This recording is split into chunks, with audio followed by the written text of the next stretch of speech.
I will very sort of slowly, quickly, start to introduce our very first speaker for 2020. And I'm so pleased that we were able to get Derek to agree, Dr. Fisher to agree to come and speak at the Women's Health Seminar Series.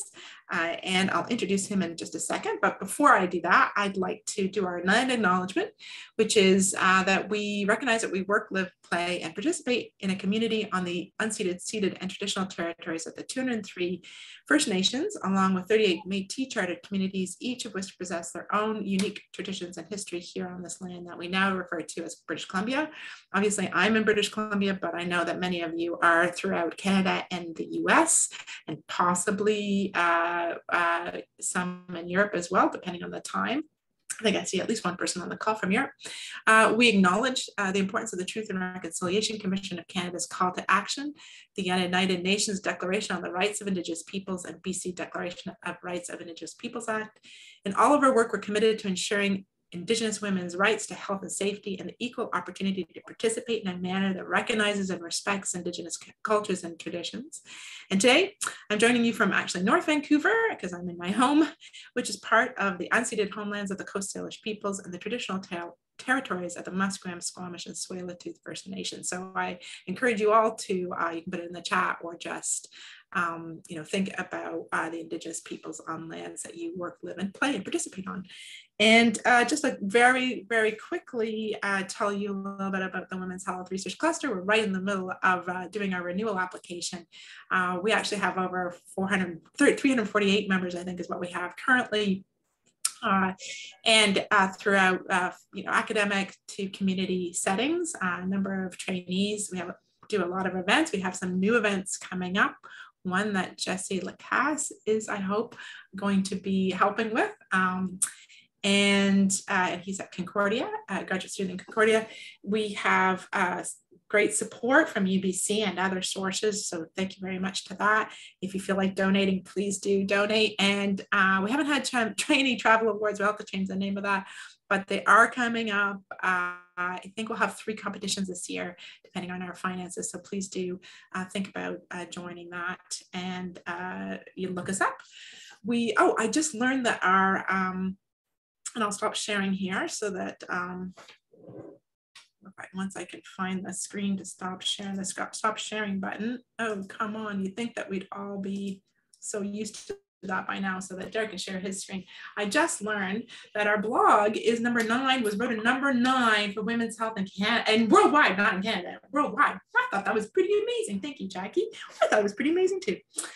So Derek, Dr. Derek Fisher is the chair and associate professor at the Department of Psychology. He also holds adjunct professor status at Dalhousie University, Acadia Universities, and St. Mary's University, all in Nova Scotia, beautiful Nova Scotia, and has been appointed an affiliated scientist in the Department of Psychiatry with the Nova Scotia Health Authority. Dr. Fisher is also an associate editor of the Clinical EEC and Neuroscience Journal, and has been a guest editor of the International Journal of Psychophysiology for a special issue on neurophysiology of schizophrenia. As a cognitive neuroscience, he uses EEG to study electrical activity of the brain. His research is focused on 2 primary areas of research: how brain function changes in the context of mental illness and neurological illness, and how common drugs change brain activity, with a current emphasis on investigating sex as a biological variable in all of these areas. And as many of you will know, I asked for a fun fact because it's always great to hear the accolades of people, but Derek's fun fact is that he attended 2 years of high school in Australia, grades 10 and 11. You can tell that he's Canadian because he says grades 10 and 11 sort of grade, the other way around, 10th grade. I loved Australia when I visited just pre-COVID. I loved it. I can't wait to go back when things open up again. So without further ado, please take it away, Derek. Thank you, and thanks again for inviting me to speak as part of this series. I'll start with start first by acknowledging that I'm coming to you from Mi'kma'ki, which is the unceded lands of the Mi'kmaq people. As far as all this data I'm going to show you here, I have no conflicts of interest to declare. No one has paid me to do anything, which is probably for the best. And all this work is coming out of a discovery grant from the Natural Sciences and Engineering Research Council of Canada. So I'm going to start with, caffeine. And I feel like oftentimes you don't really need to introduce caffeine for, people who are scientists and trainees on this call. I feel like you're probably intimately familiar with caffeine. But caffeine is generally seen as a stimulant. I'm going to maybe challenge that a little bit, at least in terms of how we typically see stimulants. But for the moment, we'll roll with it's a stimulant. It's found everywhere. It's coffee and tea and cola and chocolate and over-the-counter analgesics and cold remedies. It is popular around the world. About 88% of the Canadian population is going to consume caffeine regularly, which is sort of daily or near daily. And it really separates itself out from other drugs in that it's a cradle to grave drug. There are very few other drugs that most people will report, some of you may have had your first can of Coke or Pepsi at 2 or 3 years of age and will continue to consume until older age. And there really aren't any other drugs that fit that profile. So that's why we sort of think of it as a cradle to grave drug. How people choose to consume it really does differ depending on where you look around the world. Even makes a difference in Canada. Now, admittedly, this data is about a decade old, but if we look, coffee is the dominant mode of consumption. Certainly in Quebec has the highest percentage of coffee drinkers. BC, I double checked, has 61%. So Quebec was 70%, BC is 61%. And Atlantic Canada, where I am, only 53% are regular coffee drinkers. And lest you think that in those parts of the country where we don't have a whole lot of and we don't need our caffeine. Absolutely not the case. It's just those are the parts of the country where they drink more tea.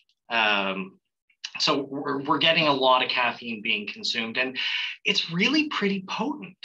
If someone ingests 500 milligrams of caffeine, it's going to have, it's thought to have the same effects as about 5 milligrams of amphetamines. And you might be thinking 500 milligrams, no big deal. Well, I mean, that's 2 medium Timmies or 1 grande Starbucks will pretty much get you to that 500 milligram limit. So it's a potent drug. I won't belabor this point. Once it gets into, once it's consumed and typically orally consumed, it basically goes everywhere. Wherever we have water in the body, caffeine is going to go. It can easily pass blood-brain barrier, it easily passes placental barrier, and it gets to sort of peak blood levels about 15 to 45 minutes after consumption. The first hit may happen a little sooner than that, but really it takes 15 to 45 minutes for us to have that real peak. And again, that's why some of you might take, we have a running joke in my house that there's sort of a line of where you may actually start speaking to the person in the morning, and it's not right away. Normally you need to wait that 30 minutes for the caffeine to hit before conversation is tolerated. So as far as how caffeine produces its action, it's an adenosine blocker. And this is one of the areas where it's really going to differentiate itself from our typical stimulants. So many of our stimulants, if we're thinking of amphetamines, if we're thinking of cocaine, these are direct agonists of dopamine. They're going to cause dopamine release throughout the brain.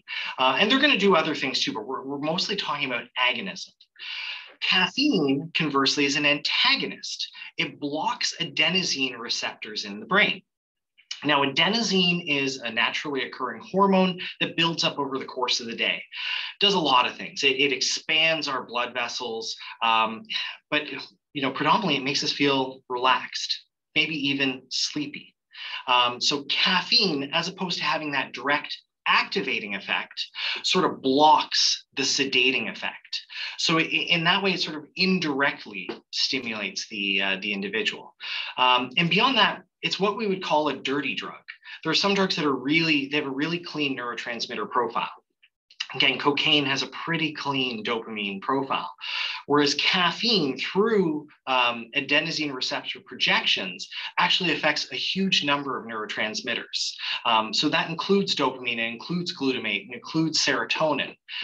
So we end up with this kind of widespread cortical effects, both in terms of the number of neurotransmitters that are affected, but also in terms of the area of the brain that's going to be affected. If we were to look at where we have adenosine receptors throughout the brain, it's really throughout the whole thing. So it is a drug that, by virtue of the widespread nature of adenosine receptors being spread out, and the fact that it passes through biological membranes so easily, can really have widespread cortical effects. That being said, there's a lot of behavioral work looking at caffeine. Typically, it's reported to increase alertness, increase energy in the individual. There's even some behavioral cognitive work. So caffeine has been reported to improve verbal working memory, sustained attention, and executive function, among other domains. But there's very little brain-based work. So if we're looking at fMRI, if we're looking at PET, if we're looking at things like EEG, there's a little bit. And especially, you know, there seemed to be sort of a really hot spot in the literature between about 2000 and 2006. But beyond that, there's really not a ton of brain-based work looking at caffeine. But that being said, when we look at where, you know, at least behaviorally, or if in terms of subjective response, how caffeine is going to produce its effects, we tend to get an inverted U. It's pretty similar to most other drugs, where at low doses, we're not going to get a whole lot of effect. At too high of a dose, it actually is going to be aversive and going to produce decrements in performance. So there's sort of a sweet spot in the middle, where, you know, of dosing, where caffeine is going to produce sort of the best effects, shall we say. Okay, so that's premise number one of what we're going to look at. Given the nature of this series, I won't belabor the human menstrual cycle, other than to say, you know, there's a human menstrual cycle, typically divided into it could be menstrual, follicular, and luteal phases with different subphases, and really characterized by fluctuations in endogenous hormones, in particular 17-beta estradiol and progesterone. And so we're often going to see during the menstrual period that estradiol and progesterone are going to typically be at their lowest. Estradiol is going to tend to rise first, peak in the late follicular period, and then progesterone is going to rise later and peak around luteal period. So at the point of, you know, late follicular, we're going to have high estradiol, still low progesterone, and if we go sort of mid luteal, we'll end up with relatively high estradiol and progesterone. And estradiol and progesterone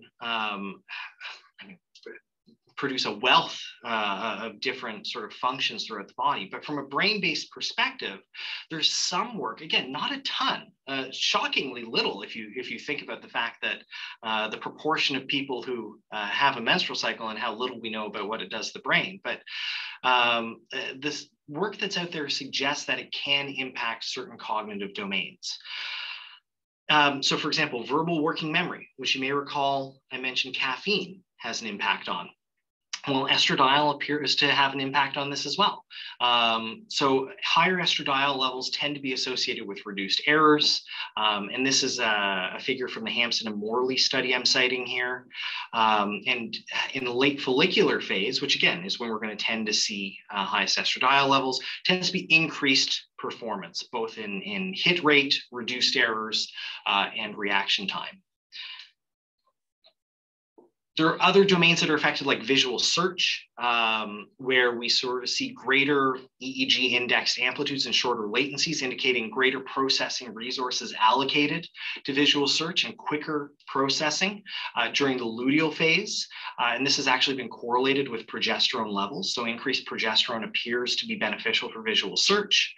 And there's one study that found increased performance during the luteal phase in a sustained attention task. Again, this is going to suggest that it didn't really parse apart the estradiol versus progesterone question, other than to say that compared to the menstrual phase, there was improved performance in terms of hit rate on a sustained attention task. But again, there's really a paucity of research in this area. So one way, as I said, a lot of this work is sort of behavioral. One way that we could potentially tap into both what is what's happening in the context of caffeine administration, what's happening over the course of the human menstrual cycle, and how they might interact is electroencephalography or EEG. So when we're talking about EEG, we're talking about measuring the firing of neurons in the brain. So essentially when we have these inhibitory and excitatory postsynaptic potentials being generated by our cortical pyramidal neurons, one individual neuron obviously isn't going to do a whole lot, but if we've got groupings of neurons that are firing in synchrony, we're going to be able to detect the electromagnetic end result of those inhibitory and excitatory postsynaptic potentials at the scalp. And that's essentially what our EEG is. It's directly measuring the firing of tens of thousands of pyramidal neurons. And so if we look at our resting EEG, this is then going to represent the sum of all the cortical activity that's happening here. So there are a couple of advantages to this. Number one being, and depending on the system you're using, if we're tracking the firing of neurons, that's really so rapid. So compared to, for example, the hemodynamic response that might be tracked with fMRI, or depending on how you're looking at PET, which is a relatively slow response, if we're looking at electromagnetic changes, we can actually track in a virtually instantaneous way what the brain is doing. The systems we have here, they're good, but let's be honest, they're better in the world, but we can still track what the brain is doing every half a millisecond. We can sample 2,000 times a second what the brain is doing. So depending on what your question is, and if you're looking at sort of quick occurring cognitive processes, EEG is ideal. Now, the flip side is if you want to look at anything that's happening beyond cortex, if you want to look subcortical, that sort of thing, it's going to be less than ideal. But nonetheless, with our EEG, then we end up with, as I said, summation of activity. See, this handsome little gentleman has a EEG cap on. I'd love to pretend it's one of my kids. It's not, it's a stock photo. But we can see here, basically, we've got all sorts of neurons firing at all times. And so if we look at someone's resting EEG, we're capturing, if we were to sample yours, we would see the brain activity involved in listening to this lecture, maybe looking at that cap and going, oh, that doesn't fit very well, thinking about what you're going to have for lunch or dinner, depending on where you are. All that is happening at the same time, okay? So, and we can sort of pull this together in our big picture EEG oscillations. And these global activation patterns of the EEG, number one, they can be regionally specific, and I don't mean across the row, I mean across the scalp, right? So we might have different patterns at, around frontal lobes compared to over occipital lobes. And to that end, for example, we can see here, this is, oh, I don't have a pointer. Do I? Let's see, laser pointer. We can see right here, those are some very characteristic alpha waves. So I can tell you right now, this is coming about because, like I said, the primary visual cortex is relatively quiet because the person almost certainly has their eyes closed. We're getting this alpha activity coming in. And if we're looking at sort of that big picture EEG, we can then get a sense of the arousal levels of the individual, where our low amplitude, high frequency waves like beta are going to tend to indicate an increase in mental activity. And then as the waves become sort of larger, higher amplitude and lower frequency, more further apart, it's going to represent sort of decreasing arousal. Okay, so our alpha would be sort of awake but resting. You can see if theta is dominant, then the person is sleeping, and delta dominant indicates deep sleep. But one thing I feel like goes unsaid whenever, you've probably seen this slide before in an intro to psych class or something like that. And I feel like it goes unsaid that at all times we have some delta. At all times we have theta and beta and alpha. So even right now, all of us have a certain amount of delta activity happening. And I mean, hopefully I haven't put you into a deep sleep yet. Hopefully it's at least just a light snooze. But it's more just a matter of if that's dominant. It's the proportions of these in our resting EEG that's going to be really an indicator of the arousal levels of the individual.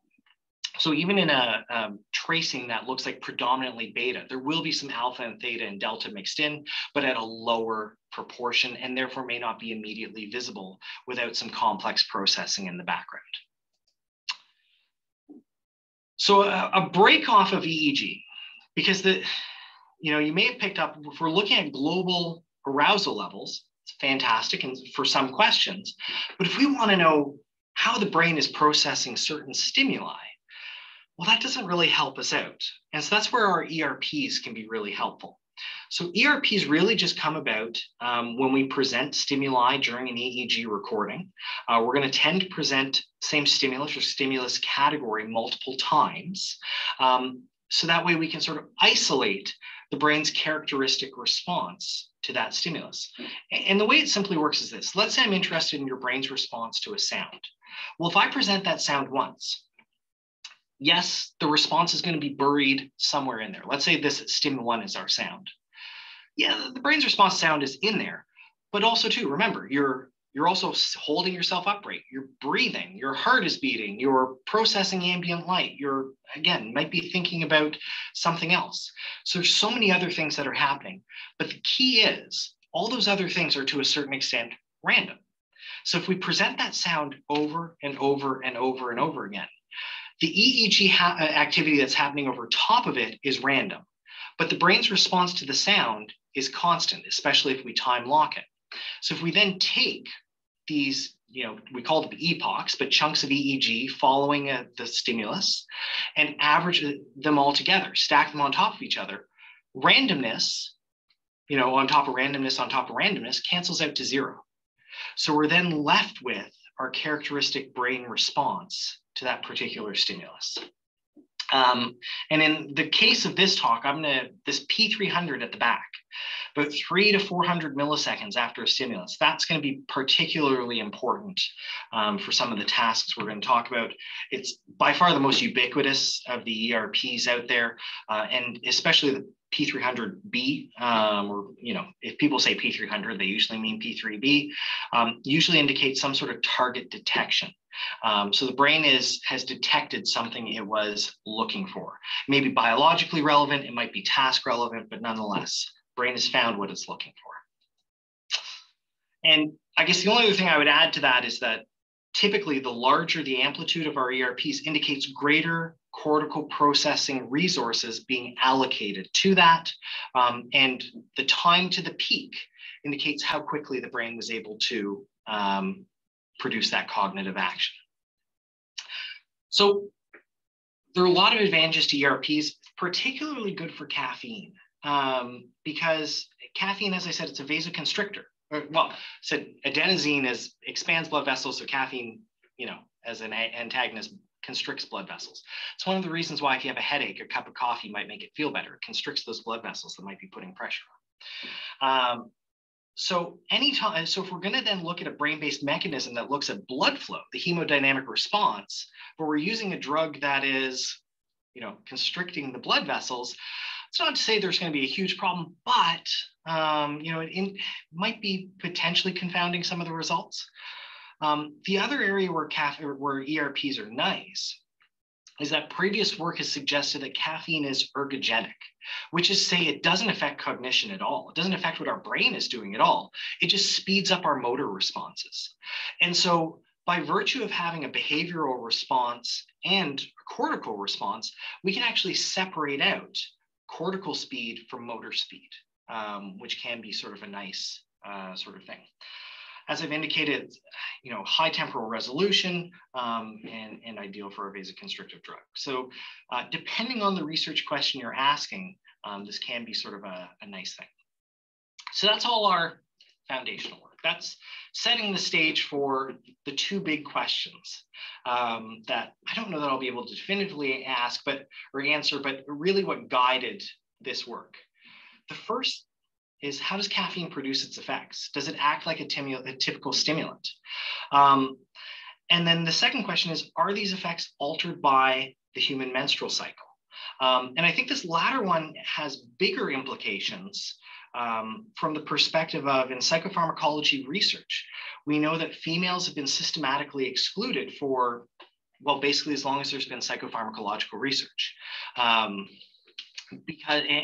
the most common reason cited for that is, well, those hormones of the human menstrual cycle are going to, they're fluctuating. Everything's going to be topsy-turvy. How are we going to know what's happening? So one of our goals then with this is to characterize what a drug is doing over the human menstrual cycle, and hopefully be able to propose an experimental framework that could be adapted to other drugs in order to assess what drugs are doing. And when we say then, what are drugs doing in, males and female, or in people, at least be able to account for males and females, okay? Like, so instead of just testing males and then expanding out to the rest of the group.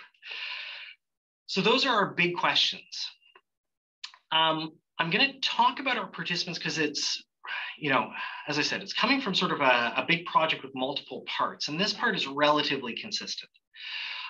So in this study, we recruited cisgender female participants, cisgender in particular, because we were using sex as a biological variable, and we were interested in natural fluctuations of estradiol and progesterone. And so that, and without competing, for example, exogenous hormones as well. So we had our female participants, 18 to 40. In a perfect world, we would ask everyone to come in 6 times during menstrual phase, follicular phase, mid-luteal phase, give them caffeine placebo each. If you've done human research, you know that that is never, ever, ever going to happen. And in fact, the few that do come in all 6 times to do these tasks are probably an outlier in some sort of way. So instead, what we did is we randomly assigned our group into a particular phase and asked them to come in twice, about 28 days apart, but depending on their individual length of cycle, so we could capture both caffeine and placebo in the same phase. So it's a mixed with in between design. Our menstrual group came in on cycle day 2 or 4. Our follicular phase group was asked to come in 15 to 22 days before the expected date of their next cycle. And our mid-luteal phase group was asked to come in 3 to 9 days before the expected date of their next cycle. So we used a calendar method. You might be thinking that's not ideal. 100% agree. We also collected salivary hormones, so that way we could verify. And in fact, everyone was, if they were coming in follicular, indeed, their hormone profile looked like follicular. And I'll show that hormone data in the next slide.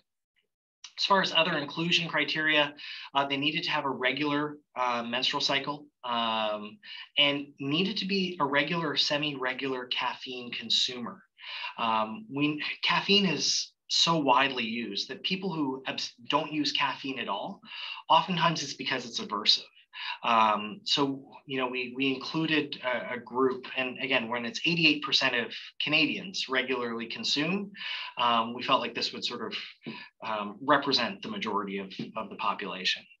As far as exclusion goes, any DSM-5 or neurological diagnoses, and current diagnosis.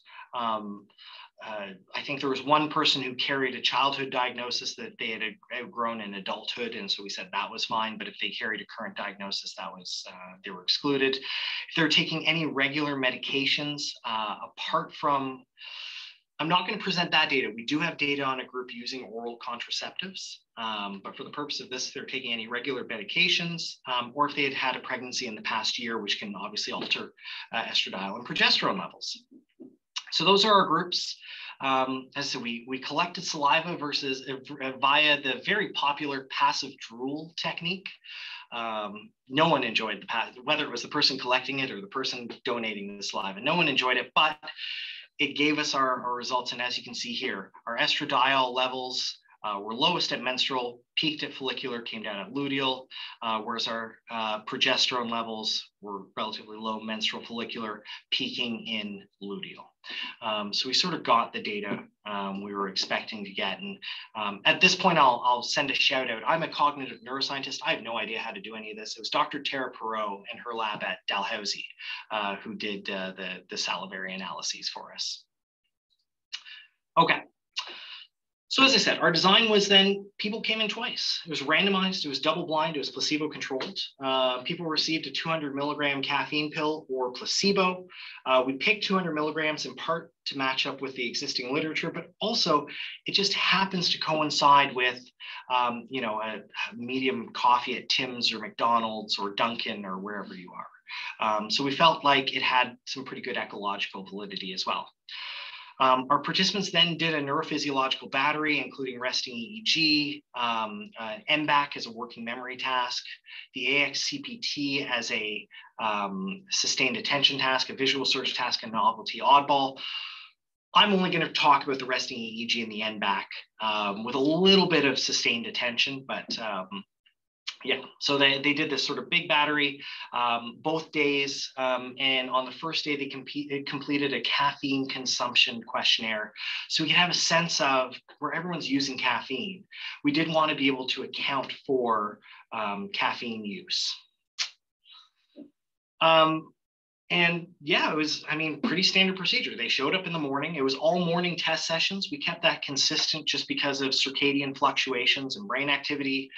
We administered a drug, we put on an EEG cap, and then, magic happened. So the first of these I'm going to talk about, this is data that was analyzed and put together in paper. So all this data is hot off the press, not published yet. This first paper, so that's Jasmine Aziz, who's a doctoral student at Dalhousie University in the clinical psych program. That paper is, once I add the insert funding details, should be going in this week. So Jasmine processed all this, where she took the eyes closed EEG data, 3 minutes worth of recordings. It was separated into various bands, including delta, theta, alpha. We also did alpha 1 and alpha 2 subbands, and beta using a fast Fourier transform to parse apart those and generate EEG power. Just as a note, because I didn't mention it before, alpha does tend to be, has been previously reported to be reduced by caffeine, and alpha suppression as indexed by the Berger effect. So where alpha tends to disappear when people open up their eyes, but suggesting there's greater impact or greater alertness. Tends to be largest during the follicular phase. So there was a little bit of guiding principle here, but it's a bit of an aside. In this, we had 21 individuals who came in during the menstrual phase, 19 in the follicular phase, and 16 in the luteal phase. So I've broken it down into our findings as far as menstrual cycle, caffeine, and then the interaction of both. So I'm going to start with menstrual cycle. And I can tell you, there was no impact of menstrual cycle on any of our EEG bands. So whether it was, the closest we came was there was, in the main ANOVA, there was a hemisphere by region by phase interaction. But when we did the post hoc pairwise comparisons, it completely disappeared. So really, we were seeing absolutely, and that was with alpha 2 in particular. And you see maybe a little bit of increased alpha 2 in the luteal frontal part of the brain and luteal, but again, not significant. So with the numbers we have and the effect sizes sort of corroborate this, no impact of menstrual cycle on resting EEG. When we looked at caffeine, we found that our delta band, caffeine decreased the amount of delta. So remember, delta is slow activity. It's going to tend to indicate cortical deactivation. And so there was less deactivation with caffeine, which is consistent with, what we know, blockade of adenosine, that sort of thing. However, when we added caffeine consumption as a covariate, that effect disappeared. So same thing with theta. Looked like caffeine was decreasing the amount of theta, which again indicates sort of reduced arousal. So we're getting less reduced arousal at both frontal and parietal regions. But again, when we add the CCQ as a covariate, that disappears. And so we had an effect where caffeine reduced alpha 1. it held up to adding CCQ as a covariate. But when we split our group up into our high CCQ and low CCQ individuals, so high consumption, low consumption, right? It was only, the significant effect was only in our high consumption group. So in people who consume less caffeine, the caffeine was really not doing anything. So it was only in our high consumption group that we're seeing caffeine reducing alpha-1. And by reducing this slower wave, it's sort of creating greater arousal, okay? So again, we're sort of seeing here, yes, caffeine is doing something, but it depends on how much caffeine you consume. And worth noting that that caffeine consumption questionnaire covers everything from caffeine and coffee and tea to dark chocolate to energy drinks. So we've got the gamut covered in there. Even 5-hour energy and those sorts of things, I believe, are covered in this. So, or at least those sort of like little shots. So this brings us to the interaction between caffeine and human menstrual cycle.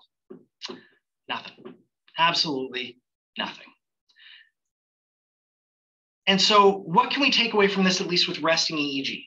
So what is caffeine sort of doing on it as far as general arousal levels go? Well, firstly, this tells us that caffeine doesn't appear to act like a typical stimulant, right? So if we look at typical stimulants, and over here you can see this is work done by Ron Herning at NIH, where he administered cocaine to individuals and then looked at their EEG activity, because apparently in the 90s you could do that. And you can see we get an increase in beta activity. So we should get an increase in this high frequency activity. In our own work with nicotine, we see that nicotine increases alpha-2, which is sort of a faster activity, which indicates greater cortical arousal. So even nicotine is going to typically increase arousal. Caffeine doesn't appear to do that. So whether we want to consider the fact that it's not increasing our fast cortical activity, but instead reducing our slow activity, but also the fact that it's really only showing up in our high consumption group, it's really not behaving like a typical stimulant as far as its effects go. So the question then could be, is what we're seeing just reversal of withdrawal? Could be, but it's worth noting that alpha-1 activity under placebo was actually lower in our high CCQ individuals. So, it's not like it was sort of decreasing, it was spiking up super high in a bit of a rebound effect, and then caffeine was suppressing it. It was already lower. So what we think might actually explain the effect where caffeine's, we're really only seeing the effects in our high consumption group, is that those who experience greater neurophysiological reward may be more likely to consume the caffeine. And this makes sense, especially when we know that the alertness producing effects of caffeine are relatively tolerance resistant. Unlike most stimulants, if you think about people who use cocaine or amphetamines, people need to keep increasing their doses to get the same effect. Whereas there are people who, they're 2 cups of coffee a day drinkers, and they will be for decades. So we don't get the same sort of tolerance. And so again, it might be then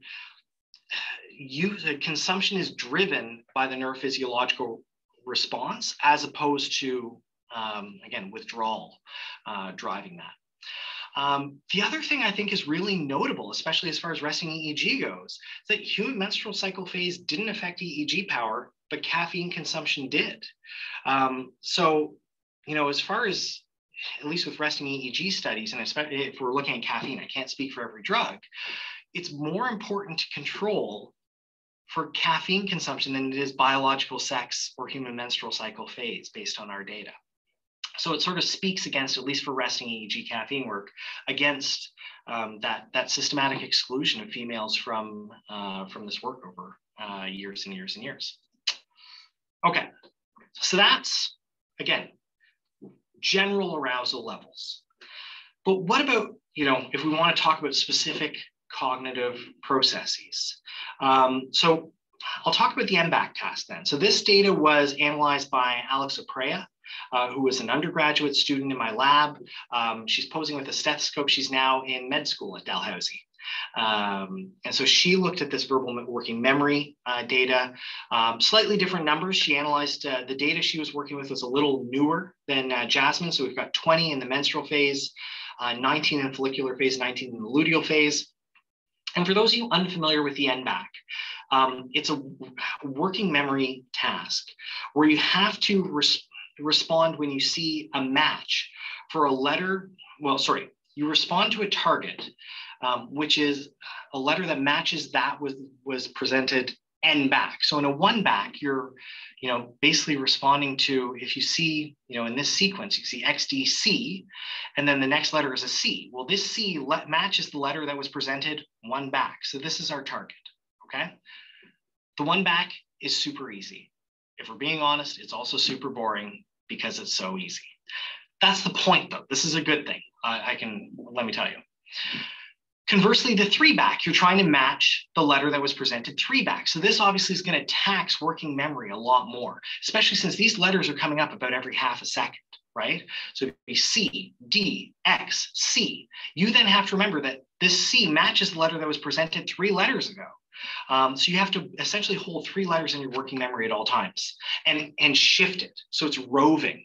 Obviously a much more difficult task. So that's our one back and our three back. So if we look at performance, and again, we'll do the same thing where we'll divvy it into menstrual cycle, caffeine, and the interaction between the two. Menstrual cycle didn't impact the three back. With the one back, there was a slight dip in the follicular phase compared to the luteal phase. We can sort of see that in the, it doesn't really, so that's behaviorally in the percent correct, though, everyone's doing really very well in this.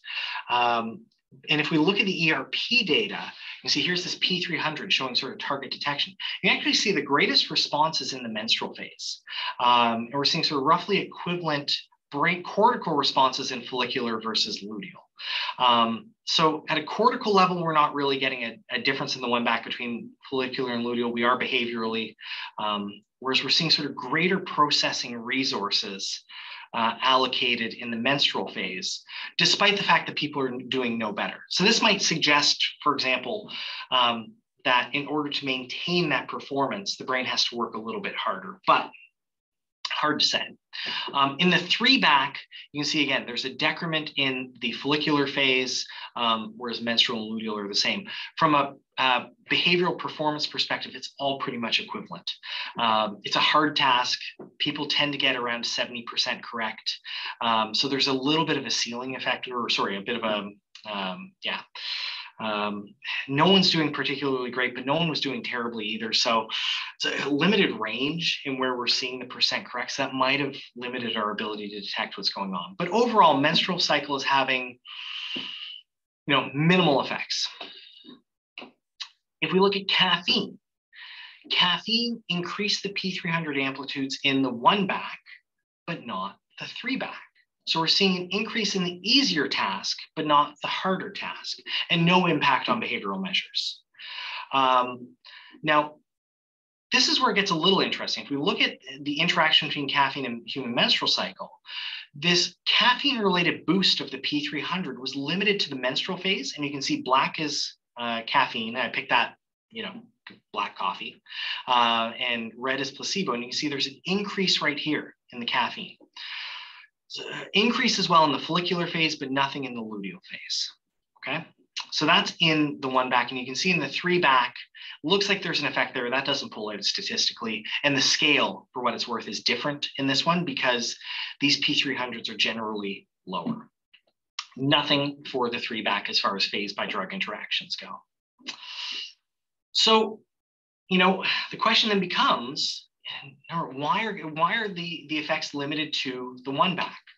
Well, at least with caffeine goes, we know that the three back, by virtue of engaging working memory and being so, it's stimulating on its own, doing such a difficult task. So we have dopamine release that's associated with that. Potentially when you add in caffeine, there might be a bit of a hyperdopaminergia that's might be, so it sort of limits its ability to produce an effect. Hard to say. The other possibility is that caffeine may not actually be improving, the ability to detect, oh, this just happened on a pure cortical basis. But as I said, it's a super boring task. If you're doing that for 10 minutes, watching letters come up, and it's really easy, it's easy for your attention to wane. So it could be that with the caffeine, we're not getting sort of a decrement as people get bored. And in fact, what we're seeing is increased sustained attention. As far as why, this might be limited to the predominantly menstrual phase, but a little bit follicular phase, despite the fact that there's no change in behavioral resources, in behavioral performance. We think that one of the things that might be happening here is that in order to maintain that performance, you might actually the brain might need to work a little bit harder in the menstrual phase compared to the luteal phase. We know in the luteal phase, there's increased cortical synchrony. There's more cortical connections that are formed. There's better synchronization across the brain. The brain is more efficient. It may not have to work as hard to maintain that sort of really good performance. And caffeine may just sort of help that, especially since we're seeing, even in the placebo condition, the P300 is larger in the menstrual phase. So again, hard to say.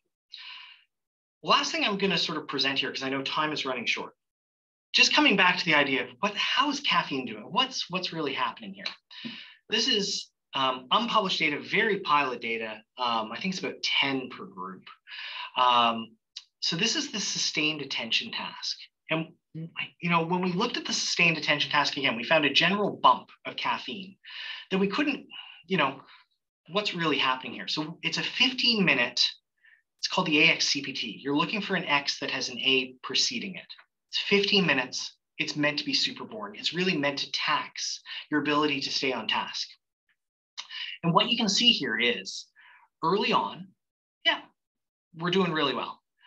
In the next 5 minutes, not so well.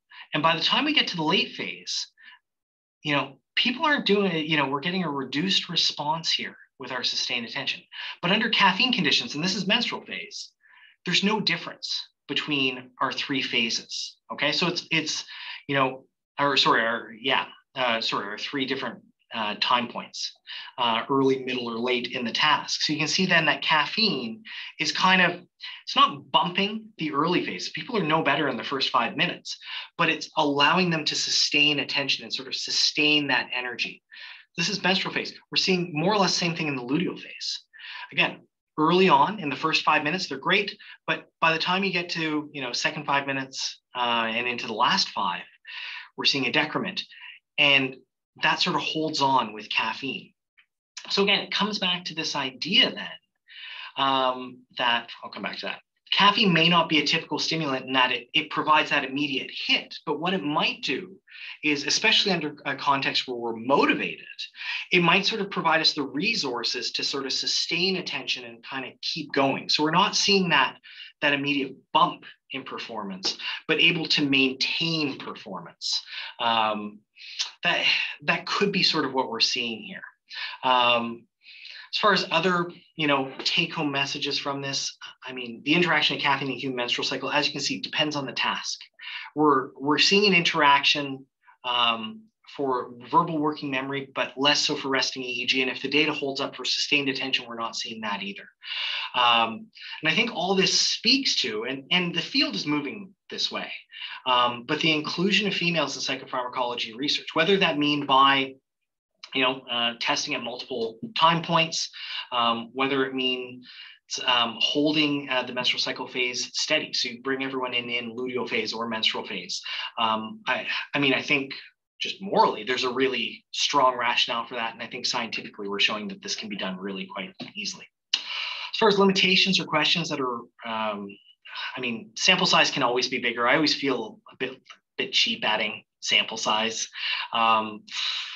But obviously we can always have a bigger sample. The one thing I didn't know with our sample, we were really intentional to recruit from the community. We didn't want to have just a pure undergrad sample size. So our actual average age for our groups hovers closer to 28 than to the usual 19, 20.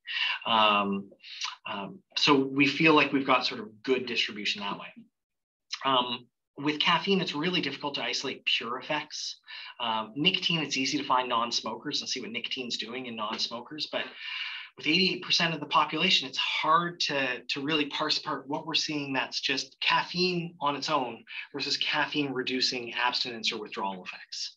And then the other question we didn't address here, but we have the data for, is what happens if we've got someone who's taking exogenous hormones like the birth control pill?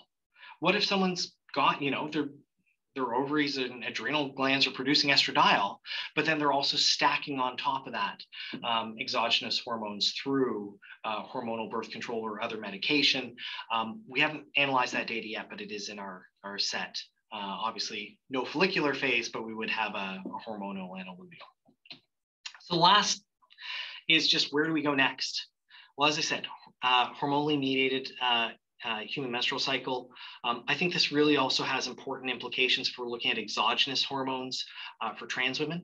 I think if we're looking then at what are the impact of adding, then that's important. Also has implications for maybe not perimenopause, but postmenopause, especially for women who are receiving estrogen supplement or estradiol supplements. Sort of understanding how that might impact the way drugs affect the brain. We want to go to other cognitive domains. And I think the other part then is, looking at other common compounds like nicotine and THC, because that'll have important implications for understanding how they're going to impact the brain, how that might differ depending on the levels of estradiol and progesterone. And it has implications too for things like addiction. And that's are people going to be more susceptible at certain times, find drugs more rewarding? So there's all that to say, lots to do, lots and lots and lots to do. So I'll thank, again, thanks for coming. Thanks for listening. My collaborators, Dr. Tara Perot at Dalhousie, Dr. Randy Newman was really helpful in just conceptualizing the project. And then in my lab, I've got an army of students who have been really dedicated to this. So Jenna Bissonette and Emma Carter and Krista Hull. Libby Miles is in Dr. Perot's lab. She helped out with the salivary assays. Caitlin Napier and Bronwyn Scriver in my lab. NSERC funded this. And of course, none of this happens if people aren't willing to come into a lab and get a funny swim cap strapped to their head for a couple hours. So our participants are great. And our lab, apart from NSERC, is funded by CIHR and Research Nova Scotia and the NS Health Authority. And so they help keep the students in the lab who can help out with this. So with that, I will thank you, and I'm happy to answer any questions anyone has. Thank you so much, Derek, or Dr. Fisher. Sorry, I keep no, Derek's good. The first name.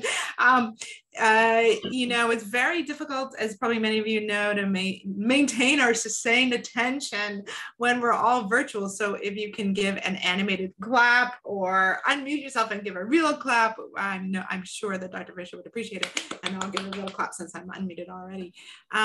So yeah, thank you so much for that. That was really great. I worked on, nobody cares about this when I say it anyway, I worked on ERPs when I was in 4th or 5th year, and for summer I did a little stint at Sick Kids Hospital in Toronto, and now I understand it. I guess it took all these years and your explanation to really get and we have a couple questions from Jesse, get it into my head.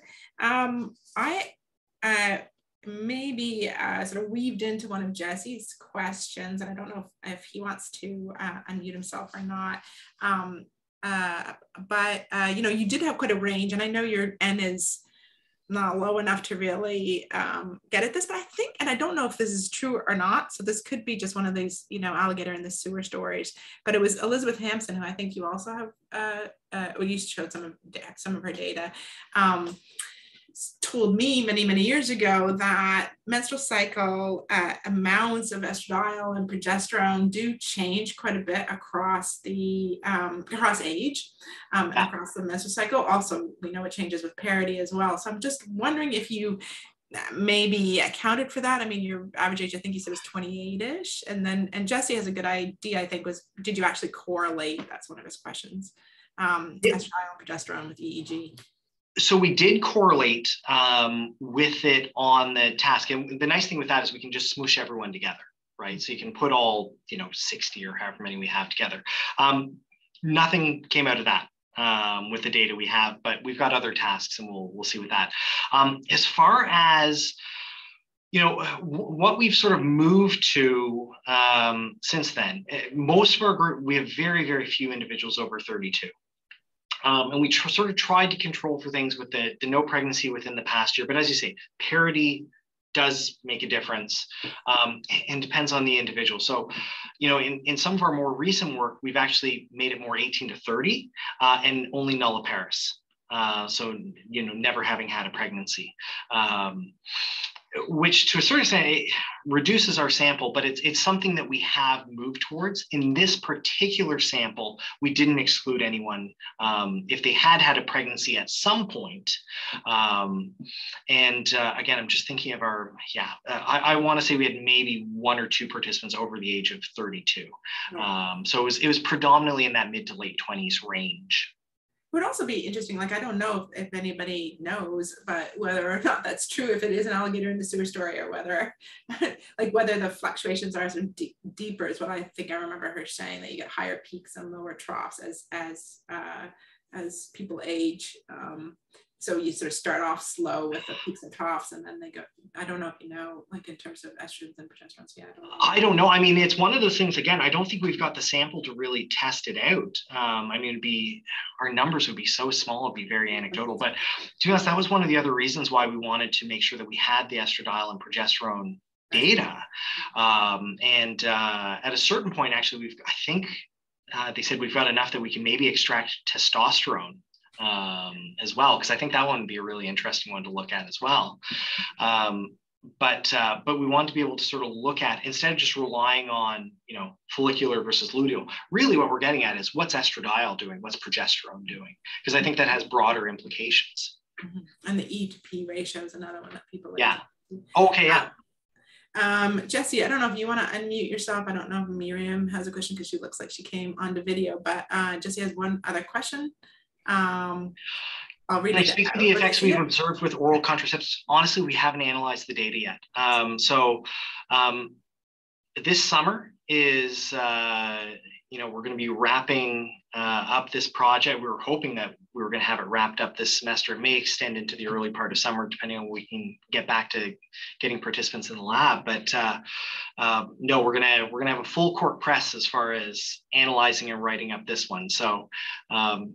Maybe in a year. You can't give us a sneak peek. You'll have to come back in a couple. You'll have to, maybe in a year or 2, I can come back and present that data. Sure, that sounds good. And I'll just a shout out to Jesse. He has a special issue coming out as a call for review articles on hormonal contraceptives and the effects on the brain for Frontiers in Neurotechnology. So if anybody's interested, please do submit your manuscripts there.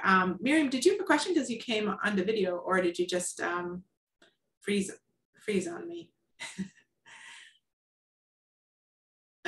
If not, I'm going to, we're probably pretty much done, but in the final 2 minutes, one of the things that I was really, what has always struck me is in the cocaine literature, which I don't, know super well, but I believe from, Jill Becker's work a long time ago showing that amphetamines, if you have higher levels of E at the time, then you have a greater release, I think, of dopamine, which same sort of thing would happen with cocaine. And so you just talked about it at the end there in terms of, and I do believe that females on average, human females will report that they find cocaine more rewarding. I think that's also true in rats as well. But yet, I don't think there's a large sex difference in addiction to cocaine. And if anything, it goes the other way.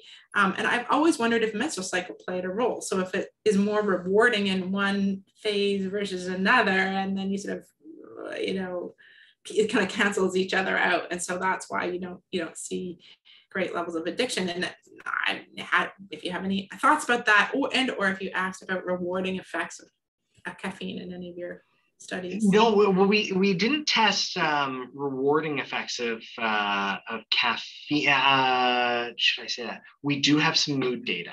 So it's not directly rewarding effects, but how happy did they feel after the drug? And off the top of my head, I can't remember what we found with that. But you can look at it later, which would be. I can, yeah, absolutely.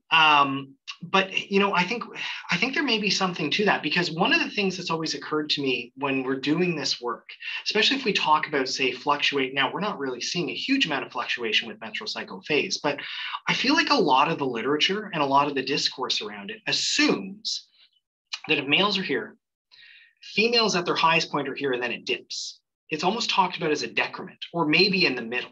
Right? But, and this could be the true with cocaine, right? Well, I'll come back to cocaine, but it could be then, really at the lowest point, we're talking here, and then we're seeing an increase. And so the reverse could happen with cocaine, that as much as there might be increased, it might be more rewarding when estradiol is higher.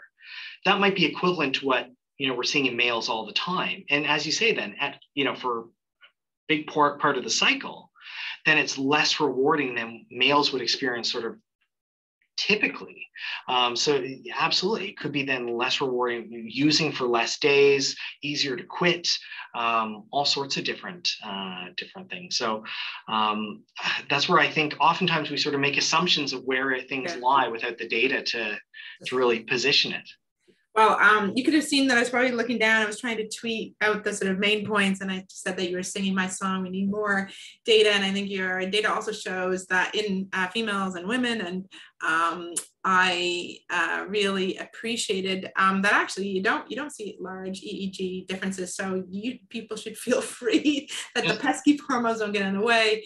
And the last thing I just wanted to mention was I definitely drink caffeine to sustain my attention. So now I guess there is some evidence to support the sustained attention. The sustained attention effects of caffeine. It'll hold it, absolutely. I should have recommended everyone should have refilled their cup. Yes, before. Yeah. And just with that, I'd like to thank Dr. Derek Fisher again for a fantastic presentation. So thank you so much. Thank you for your time. Thanks. No, thanks. It was great. And we look forward to updates. Yes. Yeah.